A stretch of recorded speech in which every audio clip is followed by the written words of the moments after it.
बिस्मिल्लाहिर्रहमानिर्रहीम। अस्सलामुअलैकुम। आप देख रहे हैं K92 न्यूज़ और मैं हूं नाइला भट्टी। शामिल करते हैं आज की अहम खबरें।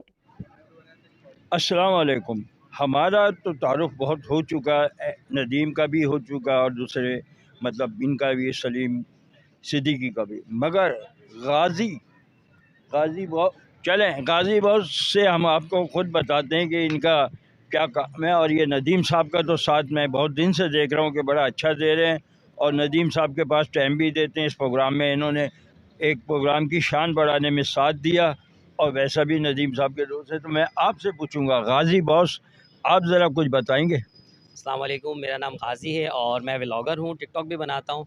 अच्छा, आज जो इवेंट ये ऑर्गेनाइज़ किया है हमारे नदीम भाई ने ऑर्गेनाइज़ किया है, बहुत ही अच्छा इवेंट हमारा होने जा रहा है। इवेंट का ऑर्गेनाइज़ हो चुका है, आगाज़ भी हम करने लगे हैं। मगरिब के बाद इंशाल्लाह हम अपने इवेंट का आगाज़ कर देंगे। इवेंट बहुत ही ज़बरदस्त चलने वाला है।